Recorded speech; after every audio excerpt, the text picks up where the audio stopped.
అందరికీ నమస్కారం అండి. నేను మీ జోజమ్మని. విలేజ్ స్టైల్లో దొండకాయతోటి నూగులు వేసి ఎలా పచ్చడి చేయాలో చూపిస్తాను. నేనైతే 1/2 కేజీ దొండకాయలు తీసుకున్నాను. శుభ్రంగా కడిగి పెట్టుకున్నాను. ఎలా కట్ చేయాలో చూపిస్తాను. చూడండి, నేనైతే రౌండ్గా కోసుకుంటున్నాను. పొడుగైనా కోసుకోవచ్చు, రౌండ్ అయినా కోసుకోవచ్చు, అది మన ఇష్టం. ఇలా కోసుకుంటే ఏమవుతుందంటే నూనెలో మంచిగా మగ్గుతాయి అన్నమాట, పలుచగా ఉంటాయి కాబట్టి ముక్కలు.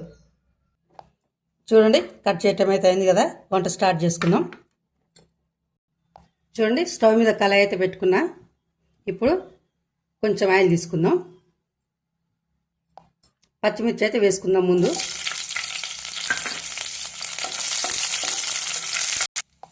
చూడండి, ఇప్పుడు జీలకర్ర వేసుకుందాం.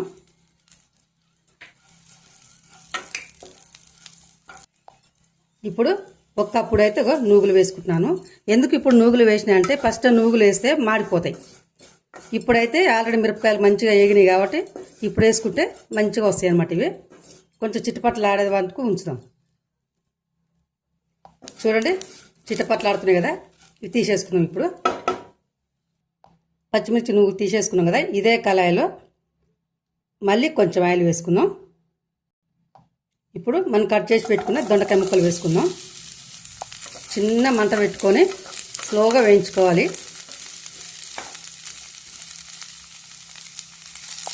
చూడండి, నేనైతే గల్లుప్పు అయితే వేసుకుంటున్నాను.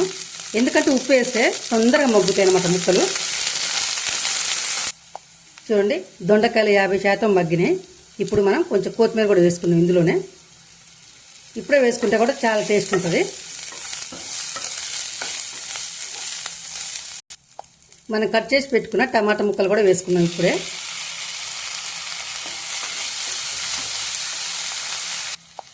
కొంచెం ఎల్లుల్లి రెబ్బలు వేసుకున్నాం. ఇప్పుడే మంచి మగ్గుతాయి ఆయిల్లో.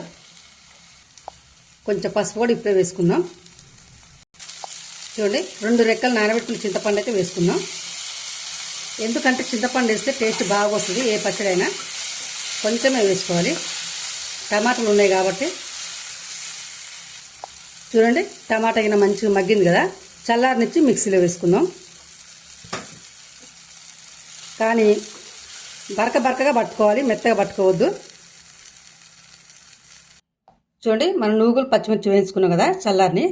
ముందుగా అయితే వీటిని పట్టుకుందాం. ఎందుకంటే నూగులు సరిగా మెదగవు దొండకాయలతో పాటు వేస్తే.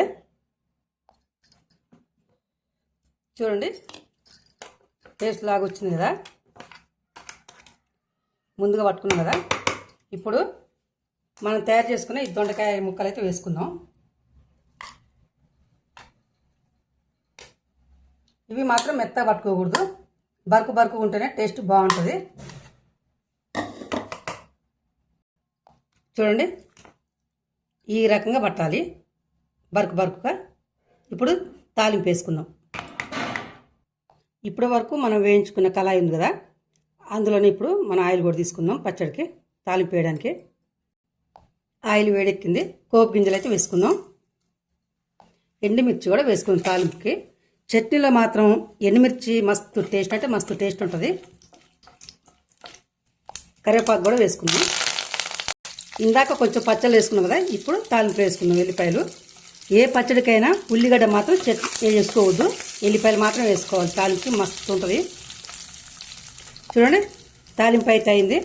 మనం తయారు చేసి పెట్టుకున్న పచ్చడి అయితే వేసుకున్నాం.